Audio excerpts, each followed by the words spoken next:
everybody, how is it going? It is your pal, Sal here. Welcome back to my channel and welcome back to our Whitney Houston discography journey. Today we are checking out her third studio album, which is called I'm Your Baby Tonight. So before we get started with the stats, I want to say that in terms of yesterday when we reacted to Whitney, where she's like that, it's really interesting to me because when you compare the first two albums, Whitney Houston and Whitney, they're very much similar versions of themselves, I feel.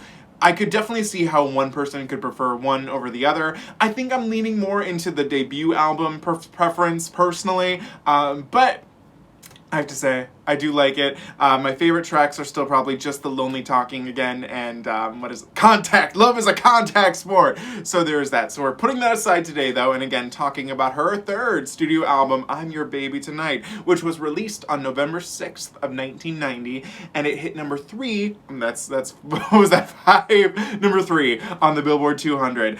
Weirdly enough, the first two albums hit number 1, and then this one only hit number 3. So that's a shame because it's Miss Houston, but it's fine, it's cool, it's whatever.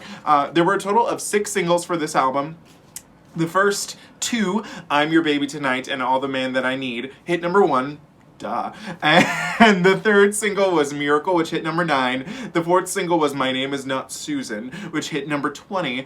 The 2 final singles didn't make their way onto the Hot 100. However, I Belong to You hit number 10 on the US Hot R&B Hip Hop Songs, and We Didn't Know hit number 20 on the US Hot R&B and Hip Hop Songs. So there's that. With the bonus tracks included, we are tackling 13 songs today. So 3 of those 13 I do know. Take a guess as to which they are.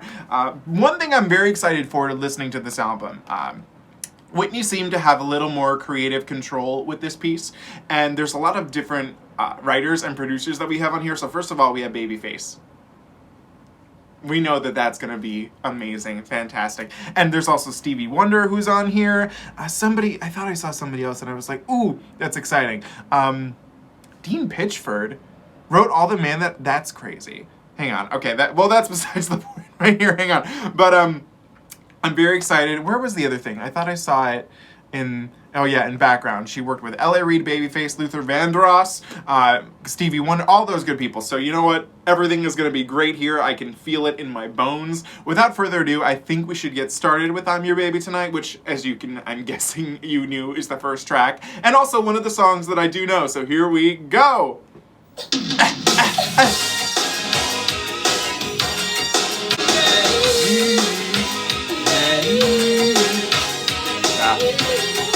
Iconic. From the moment I saw you, I went out of my mind. Oh, I never believed in love at first sight. Whatever you want from me, I'm giving you everything. I'm your baby tonight. You're giving me ecstasy. Ecstasy. I'm your baby tonight.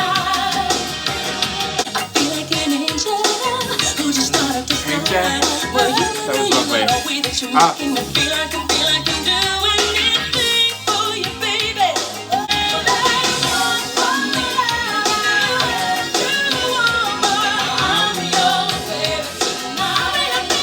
your baby, get it out. Yeah.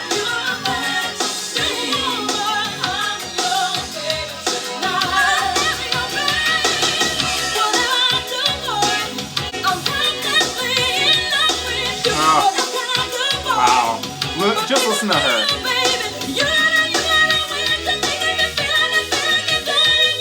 Oh my gosh. That's almost overwhelming. Like, it's so good. Wow.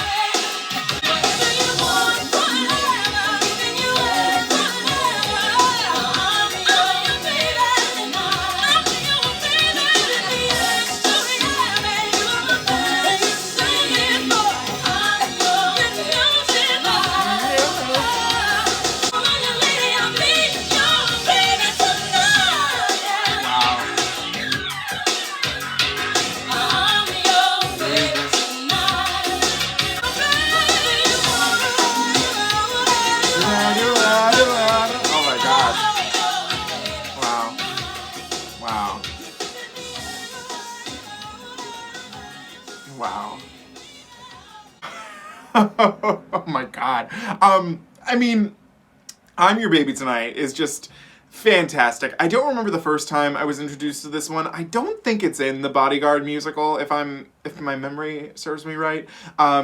This song is everything. So first of all, I mean, Whitney's vocals. I mean, this shit goes real high in here. And when I was listening to this just now, I was like, oh my God. It's overwhelming in some parts, like everything that the production is doing, everything that her voice is doing. You're sitting here and you're like, whoa, I'm almost scared, even though there's nothing that should be scaring me. You're like, whoa, there's a lot happening here. It's also interesting looking at these lyrics. So let's just recite the chorus. Whatever you want from me, I'm giving you everything. I'm your baby tonight. You're giving me ecstasy. You're my fantasy. I'm your baby tonight. So this is easily, so far in Whitney's career, the most sexually explicit she's getting in her music. I mean, we do have a little bit of love as a contact sport, but that seems like child's play. Well, it kind of already is compared to this one. And then there's also the one. Like, also, I guess for the 90s, like early 90s, this song feels very, very modern. It feels very something like the kids would listen to, you know what I mean? It feels hip, if you will. Whereas I feel like the most hippest thing we've gotten from Whitney maybe would be the I've Been Thinking About You from the first album, where it kind of sounds like it's trying to be a little more modern, even though to say, I mean, the 80s power ballad is modern for the 80s, but you know what I mean? Yeah, it's definitely interesting to see Whitney go this much more. It's not even that explicit, if you will, but we get what's going on here. And then even though we're not going to react to it because I already know all the songs and that there wouldn't be any point to it. When we think about the Bodyguard album, which is what comes out after this with her 5 songs or 6 she has on it, we have Queen of the Night, which is, if you're a Queen of the Night, you're a prostitute, basically. So that's interesting to think that we then go there, but I'm Your Baby Tonight is everything and more. It's iconic, and it hit #1, so we know it was fantastic. Track number 2 has a lovely title. It's called My Name Is Not Susan. And I'm like, who's Susan? And also, I feel like I have an idea what this song is probably going to be about, so let's see. Woo! One night not long ago, I fell for you. Too easy to let go. Now, Romeo, you know I can't believe. Okay. This is what I thought it was going to be. Reading it. I know you think I ought to let it be. Let it be. No. Get it right next time. That's the end of me. My name is not Susan. So watch what you say. Okay. And if you still need her, then be on your way. Be on your way. Okay. Susan. Yes. So show some respect.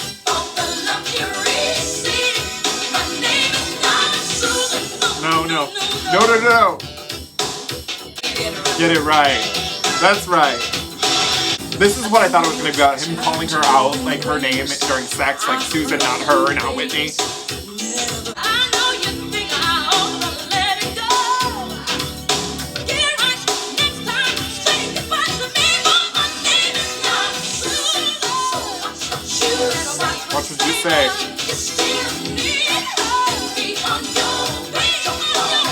About Susan. She doesn't. Yes.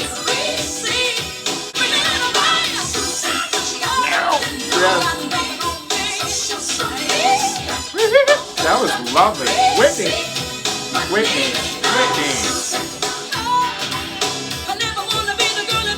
The girly. Oh my God.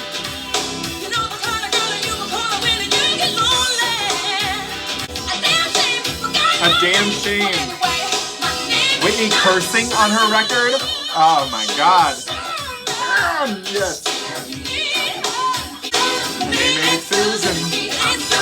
Ain't just Susan. It ain't Susan. I'm gonna watch what you say.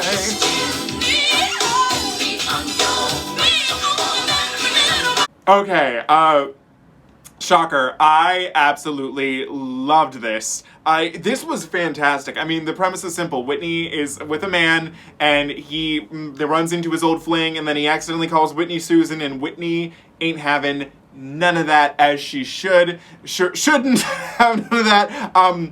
This was fantastic. Whitney sounded oh my god, she sounded like she was having a blast. The production was incredible. This is the first time I get to say this on this journey. This single was robbed. This hit number 20. This should have been a top, okay, maybe I can let number 1 go, but this should have been a top 10 single. This is fantastic. I mean, I guess it's kind of similar to I'm Your Baby Tonight, but I mean, come on. This is fantastic. That was lovely. My name is not Susan. I mean, I wonder how she picked the name Susan, or whoever wrote it. Who wrote this one? Let me go back to that real quick. Eric Foster White. So I wonder. Oh, and Babyface produced it. I mean, my God, it's too perfect. That was fantastic. Was robbed, and I actually cannot wait to listen to that again. That was fantastic. And I do find this interesting coming up after I'm Your Baby Tonight, because in that song, she's like, okay, whatever you want, tonight's the night, I'm yours. And then she hangs out with him for the night, and then suddenly he can't seem to remember her name, and, she wants to be, a queen of the night, if you will, but she can't really take that. She's like, no, my name ain't Susan. If you're going to be with me, you're going to call me Whitney. And I'm like, just Whitney. Whitney, you can call her Whitney Houston, Whitney, or just Whitney, but it's got to be one of those. So, amen. Okay, track number 3, All the Man That I Need, the second song I know. And one that is written, I'd said earlier, Dean Pitchford wrote it, but also Michael Gore wrote it. Because I'm a musical theater nerd, the writers, the blessed writers, I love them so much. The writers of Carrie the Musical, thank you. Thank you for this piece. I never knew, and I appreciate this even more now. So here we go, All the Man That I Need. I just envision her sitting lonely on a window, the moon out. I used to cry myself to sleep at night, but that was all before he came. The vocal is just so tender. Yes. It's not the same. He fills me up. He gives me love. More love than I've ever seen. He's all I got. He's all I got in this world. But he's all the man that I need. Morning This is a cover? No. he takes me down. What? Rocks me slow. No way. And in That's the crazy. evening when the moon is high, he By Linda Clifford. I never knew that. Oh wow. It's from the early 80s. Wow. Who knew? You just gotta love the sax. Key change. There we go.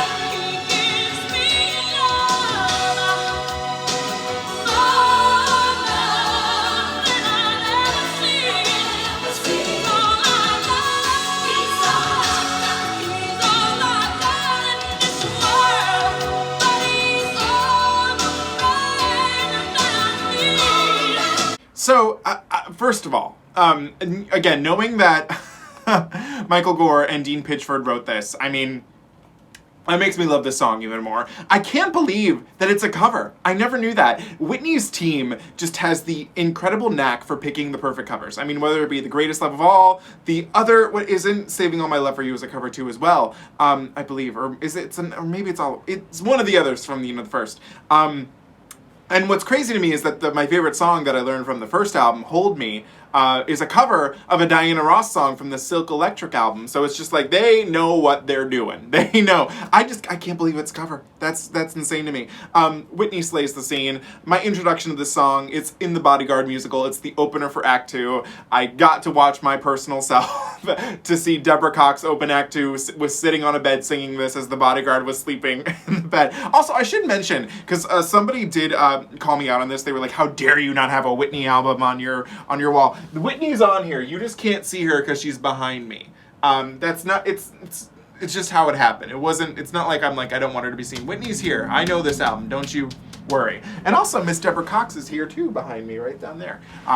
So there's that. But Yes, this song is amazing, and it's interesting too because I can kind of hear in its sound the distinction between the mid-80s or the late 80s sound and this early 90s sound. It sounds a little more, this one especially, there's stuff in the production that reminds me more Mariah Carey-esque or even Celine Dion-esque. It's more the 90s power ballad. You can kind of tell there's a little slight difference in it. There's a much more, how do you put it, like there's maybe less synthesizer, if you will, but it's gorgeous.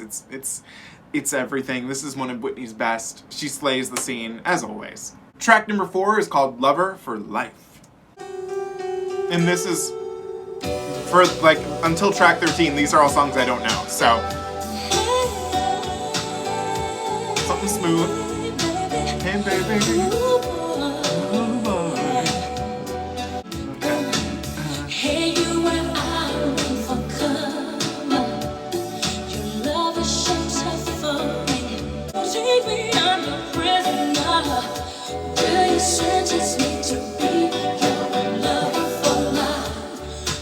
Okay.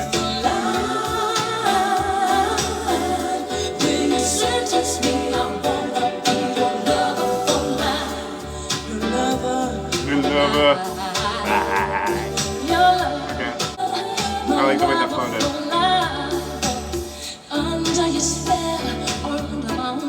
Under my power. Okay.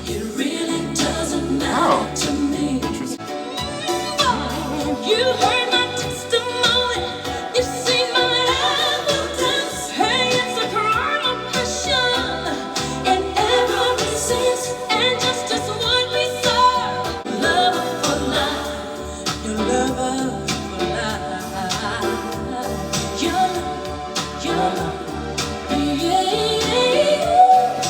I just wanna hear you say. They love saxes on this album.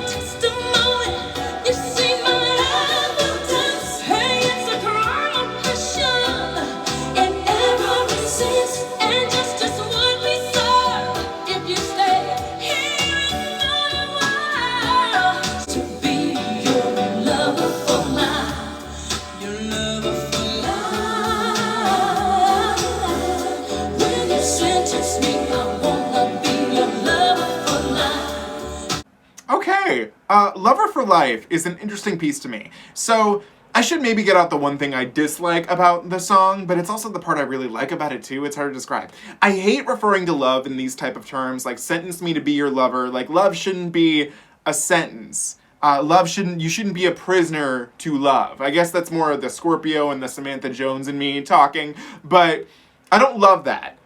But what I did like is how it was painting it, how it was giving us the, well, first of all, the production was absolutely dreamy, gorgeous. It felt very BG, like R&B Bee Gees. That's what it felt like to me. And I like that. Whitney's vocal was so soft and tender. And I do think it uses some interesting lyricisms I can hear. Where was the thing?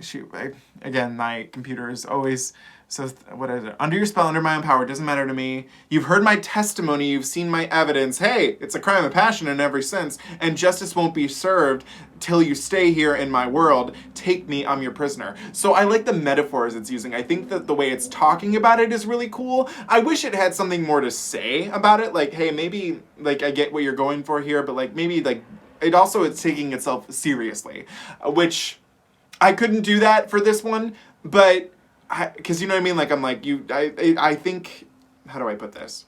I say this correctly. It's giving all these cool symbolisms for everything, for about being in love, but I don't think it realizes that, hey, maybe, you know, that's not the way we should describe love, but the way that it's doing it, at least, is well thought out, so I appreciate that, and, you know, I did like it, and I would listen to it quite a few more times. I mean, especially because I'm going to listen to it many times after this. But I did like it. It's just not going to be one that I agree with, but I like the way it went about it. Track number 5, Anymore. But only from the heart. Okay. And if it's not sincere, baby, then I don't want no part. She's like, I believe in one love, baby. True monogamy. True monogamy. No, can't hurt me. Well, that's not the way I see. If you believe in me, you wouldn't mess around. I dare you not surprise. I don't need your kind of love. I don't need your kind of trust. I don't want you anymore. I don't need your kind of kisses. I don't want to be your missus.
Okay, that was Anymore. And I feel okay saying this because it's not something mean.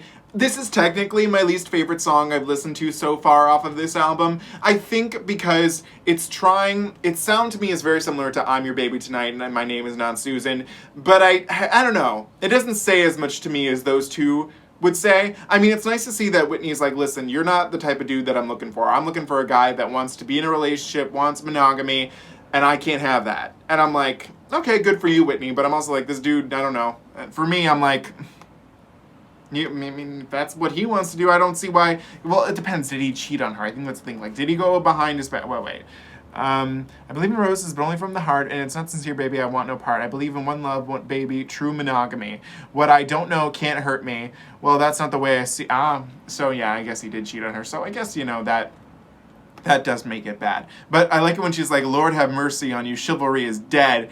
There's some funny lyrics in here, and I'm still gonna put a like on it because I didn't dislike it. I just think clearly it's my least favorite so far, but it's still good. And it wasn't a single. Maybe, but I feel like we already have I'm Your Baby Tonight and My Name Is Not Susan, and they have a similar sound, so I think we're okay. I think we're good.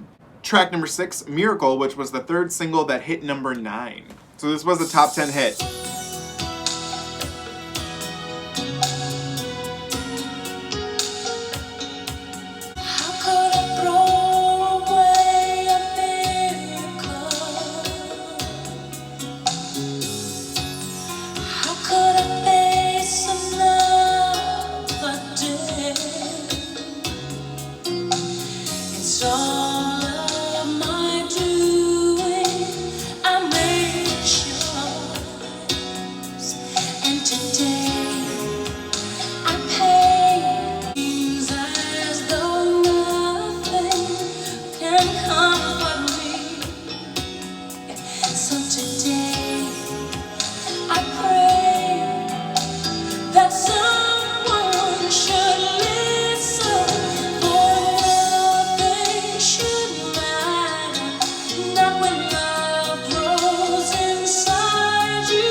Okay, that was Miracle, and what I liked about it is that it sounded very soundtracky to me. Like, it sounds like it could have been the single for, like, some movie called Miracle, and this was Whitney's, you know, Oscar contender. It sounds kind of Disney-esque, too, so I did like that about it. And one thing I was finding interesting is that if you look at the song so far in terms of pairs, and I'm Your Baby Tonight, she's doing something new, she's going out tonight, she's getting that baby. But then she realizes that because it's so spur of the moment, this man can't even, you know, recognize her name. And then with tracks 3 and 4, All the Man That I Need and Lover for Life, she's finally found the man that she wants and she needs, and she wants him to be the lover for life. Whereas with Anymore, she's like saying, get out, I don't need you, I don't want you. And in this song, she's kind of looking back and reflecting. She's like, how could I throw that away? How could I do this? Maybe I could have been the one for him, maybe he could have been the one for me. which is kind of how I want to take it, because I was in reading Ingenious and then looking at the song online, there are a couple of things that I find interesting. So it turns out that according to many people, and I guess how the video is like supposed to be taken, this is like kind of in a sense an anti-abortion song, which already lost me right there. Basically, don't let your miracle that's growing inside you go away. And so according to like, this is the thing, is like the video shows a woman sad, like people facing prison sentence, having an abortion, and then it shows and then it reflects to a lighter tone of pictures of children growing up.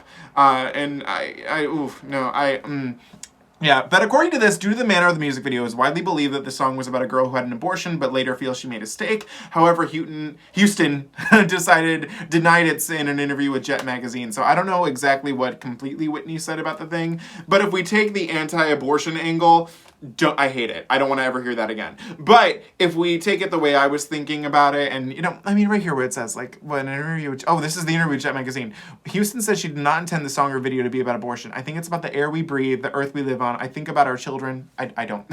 What do I think about children? I don't think of them. I don't think about children. I think about a lot of things that are put here for us to have, things we need and take for granted. I think about all those things and miracles. Okay, well, if we take the anti-abortion thing out of it, I think it's a very pretty song. And Whitney sounds really good. It's the first song to me, even though all the power ballads are incredible, it's the first one to me that does sound like a movie soundtrack song. Pre-Bodyguard, obviously, all that stuff. But I did like it, and I'll take it my way. That's the way I'll take it. Track number 7, I Belong to You, which was the 5th single that hit number 10 on the R&B and hip-hop songs chart.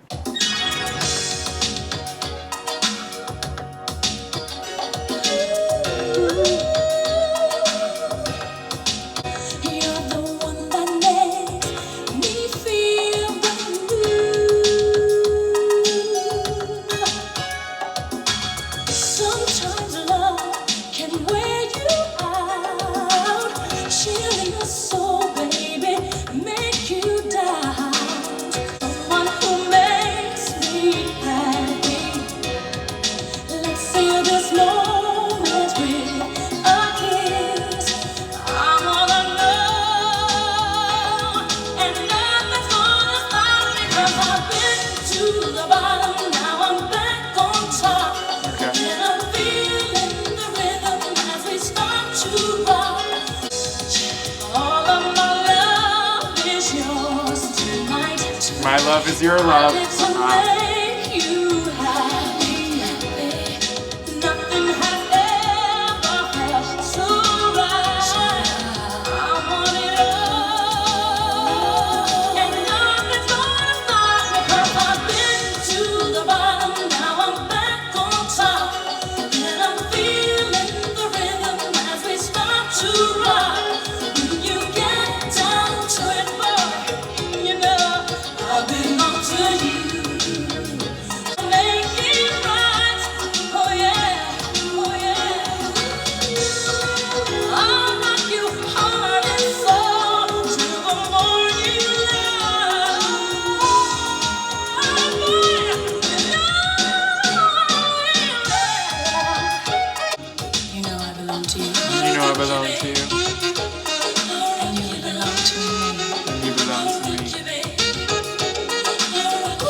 Okay, so with I Belong to You, at first when this was starting off, I was like, is she talking about God? And I was like, then I was tuning out a little bit because that's what I thought it was about. But then it turns out that that's not really what this is about. It's kind of like a chill R&B song about how, she belongs to him, he belongs to her. It's chill. I mean, she's been to the bottom, she's back on top, and she's feeling the rhythm, so I did like that lyric. And we start to rock. When you get down to it, I belong to you. So I don't like saying that. I don't like saying I belong to you. You belong to yourself. That's the only person you belong to. So I can't get down with that lyricism right there. Though I'm not afraid to let it show. I'll tell the world. I want everybody to know that there's nobody who does me. That's funny. Does me like you do, baby. All my love is yours tonight. I live to make you happy. Don't like that. Nothing has ever felt so right. I want it all, and nothing's ever gonna stop me because, it's chill. I think as I listen to it more times, this is one that's gonna grow on me. I think one day it'll hit me, and that'll be good. So I still liked it, so I'm gonna put a like next to it. Track number 8, Who Do You Love? That's an interesting sound, the way this started off.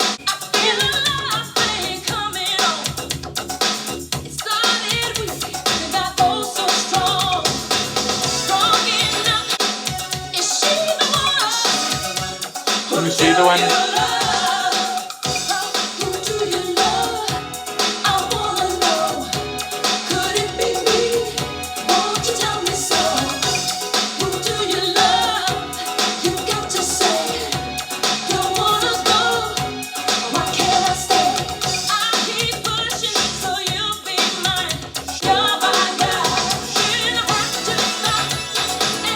Just to check herself. Think that she's all done up.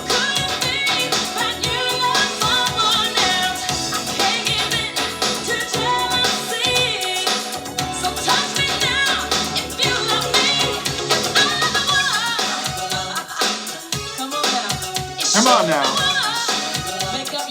Make up your mind.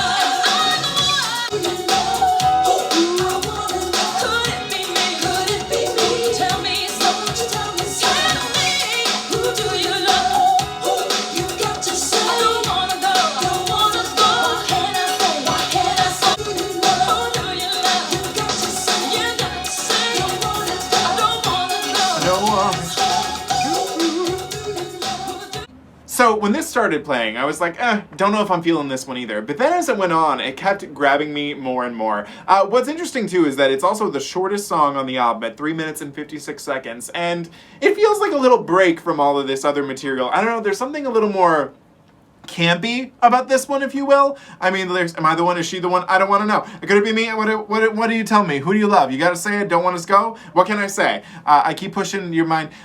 It's interesting. I think see, I'm a little torn. I'm like, I think this would have been a cool single, but it's maybe a little too corny for the radio. I'm not sure. I'm strong enough to rock the world. Straight up, I want to be your girl. So I keep praying to the stars above that it's me who you're gonna love. Yeah. I like it though. I did like this one. I thought it was fun. It pepped me up a little. I liked that. So definitely getting a like. Track number 9, We Didn't Know, which was the 6th and final single that hit number 20 on the US Hot R&B Hip Hop Songs, and this is the duet with Stevie Wonder, Icon. 2 icons, here we go!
That was just absolutely lovely. And I would say probably my second favorite ballad, or duet ballad Whitney has after Hold Me. I love this. This is what I love. This is telling the story of two friends, two best friends, two good friends, who have been friends for all their lives, and they've experienced each other's, highs and lows, breakups, relationships, all that stuff. And then one day they realized they didn't know it, but they loved each other, and they want to be together. Aww. That was adorable. Her and Stevie just sounded lovely. It's sad too, because again, hit number 20 in the hot R&B hip hop songs. That makes sense. This is a very R&B influence. It's an R&B song. But this, oh man, what a shame. That should have done better. That was adorable. I loved that. I really loved that. That was a blast to listen to. It was so chill. Aww. That was good. I liked that.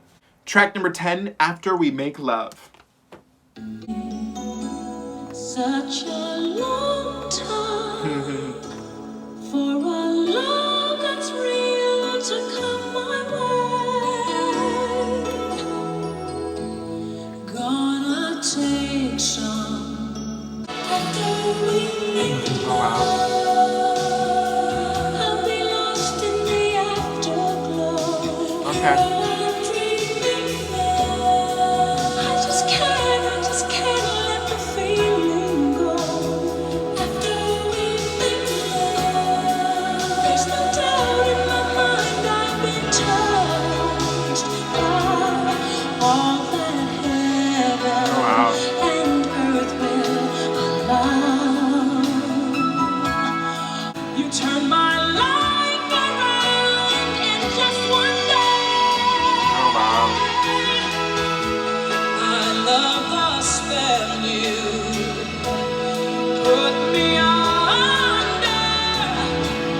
Just one kiss, you take my breath away. Wow. Feels so good to be lost in the afterglow. All that matters is right here and now.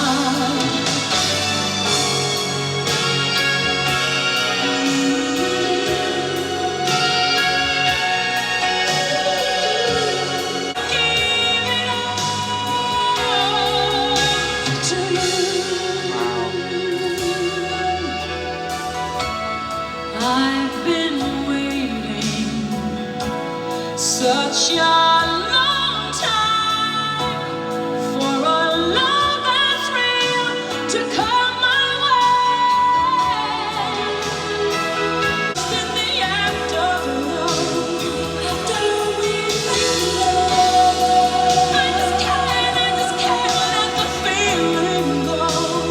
After we make love, there's no doubt in my mind I've been touched by. It's right here and now.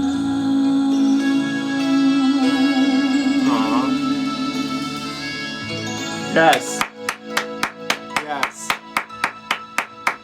Yes. Yes. Okay. That was After We Make Love. And what I liked about this song is that to me, this sounds like coming from the mind of somebody who just made love. They are on cloud nine. This song almost feels like it's Whitney singing and an out-of-body experience. Like she just got that and she has risen. That was lovely. The vocals were oh my God. Yes. That was just fantastic. And what I find interesting too is that the writer of this song, well, at least one of them, no way. No, I didn't even realize that. So one of the writers on this is Michael Masser, and we should recognize him here because he's already written so many of Whitney's other amazing. He wrote Saving All My Love for You, All at Once, Didn't We Almost Have It All, You're Still My Man. Oh yeah, because he copied himself there. Hold Me. All of those fantastic pieces. And then get this, he wrote so many songs for the boss, Miss Diana Ross, right here. He wrote Do You Know Where You're Going To? That I couldn't believe. He also, well, because he wrote Hold Me, he also wrote In Your Arms, which is the original version of Hold Me. Icon, amazing. But also, the other writer of this track, which I just noticed, is Jerry Goffin, which is Carole King's ex-husband, who wrote, does he have list of songs with lyrics by Jerry? I want to make sure I get his tracks correct.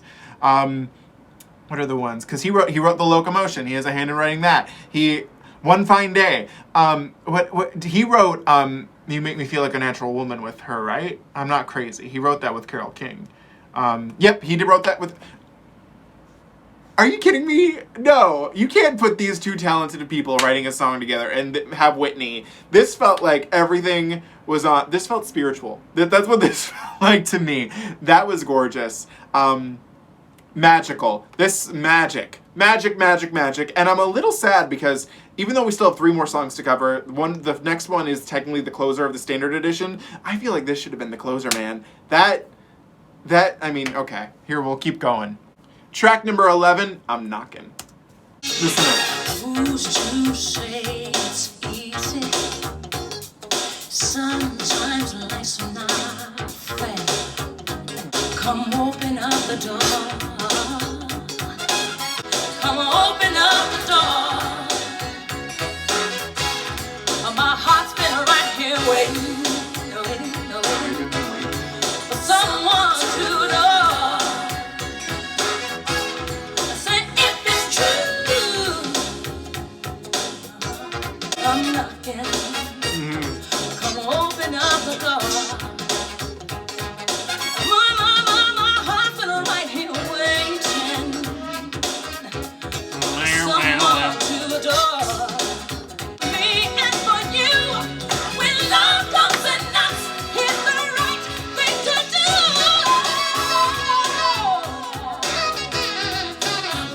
I'm knocking. I'm knocking.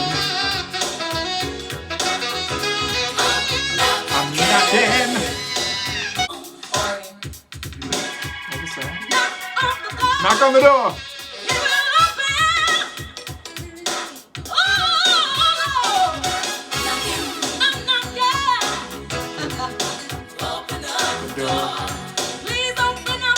Open up the door.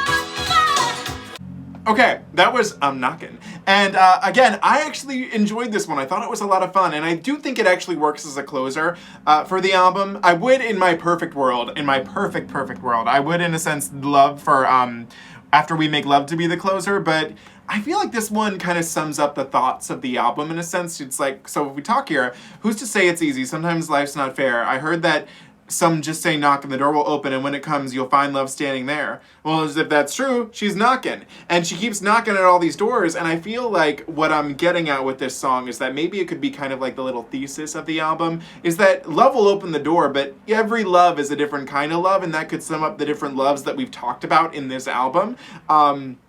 So I think, I'll explain that maybe a little more when we get to the end because we still have the bonus tracks to tackle. But I think it does work as a closer, and I think it does make me reflect on some of the songs that I've just listened to. Okay, we are officially on to the 2 bonus tracks. These were exclusive to the release in Japan. So we begin with track number 12, Takin A Chance.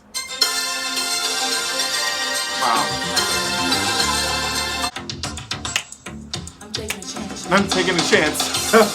Okay. We'll see. We'll see. Okay.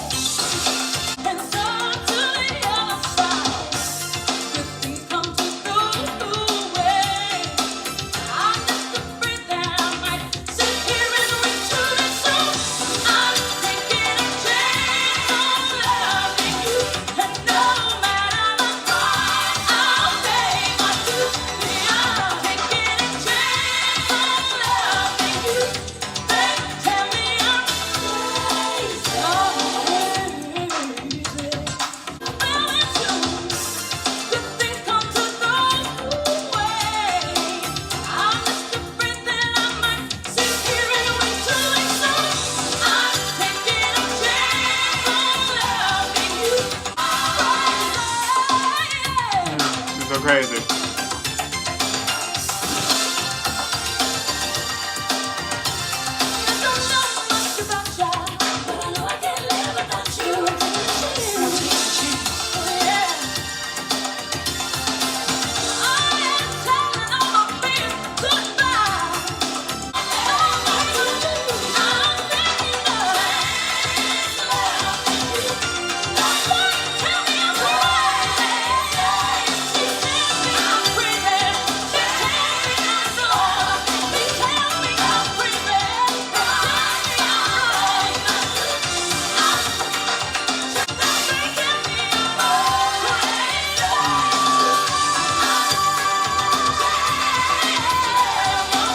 Alright, that was Takin A Chance, and I do have to say, I think lyrically it fits in with this album. I think it could have been slotted in had they wanted it to. What I did find out while I was listening is that this song was released exclusively as a single as well in Japan, and it was included on the Japanese edition of her I'm Your Baby Tonight album.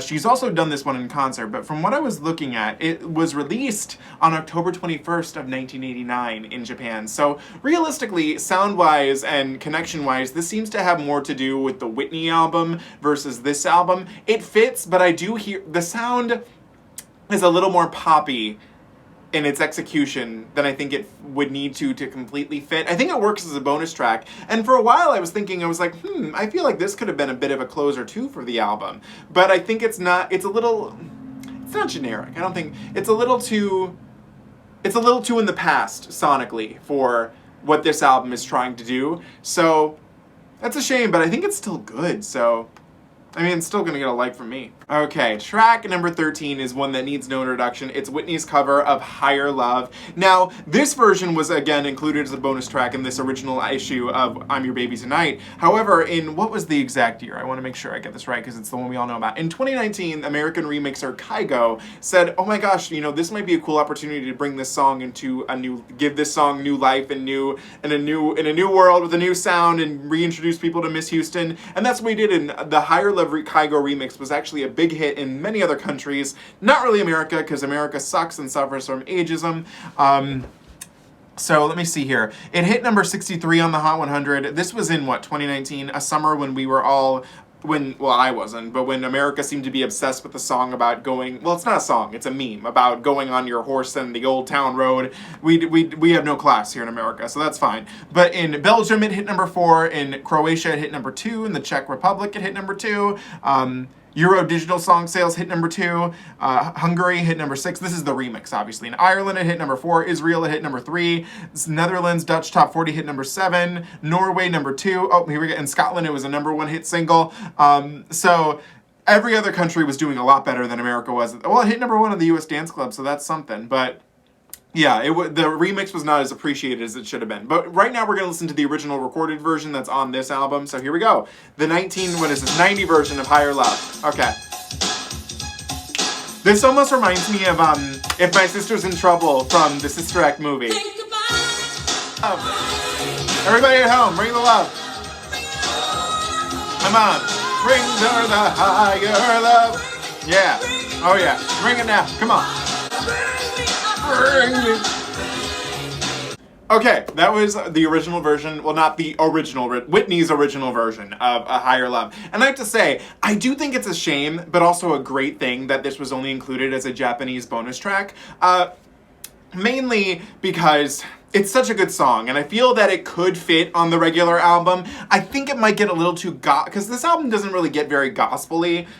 So I feel like maybe that part of the more gospel choir things in it doesn't fit quite as much, but it works in a sense with the context of the album as well too. But I'm also happy it was only a Japanese bonus track, because when the remix came out, it really felt like it was a new Whitney Houston song, because a lot of people had not heard this. They've heard her done it live, because apparently she did it live many times, but the vocals hadn't really been heard unless you were a big avid collector or you lived in Japan. Those were the only two ways you were going to really truly know about this. So I think it's a good thing, because I do think I prefer the remix maybe a little more, because it's I'm like, oh my gosh, that's something new. It felt like something new, because at the time I thought it was an unreleased Whitney song, remixed obviously, but I didn't know it was a bonus track, but I've heard it before since then. This song is amazing. It's great, and I feel like with the talking about finding something higher in life and with love, it fits in the album as well too. So What do you think? Should it have been on the regular version? Let me know. Okay guys, we just finished Whitney Houston's third studio album, which again is titled I'm Your Baby Tonight. And I had an absolute blast sitting here with you guys and listening to this one. It's really interesting seeing the progression that Whitney has given us in the course of the 3 albums, whereas I feel like 1 and 2 are kind of on the same level. This one elevates up a lot more than I was expecting it to. So one thing that I want to get out here right away is that every song, I didn't dislike a single one of the songs. I mean, sure, I liked some more, a lot more, or even a lot more than others, but every song on here has gotten a like, and that's pretty rare. That's rare. But it's Miss Whitney Houston, so how can you not? For sure. So my main takeaway with this album is that it seems a lot more interested in exploring concepts of relationships or aspects of relationships.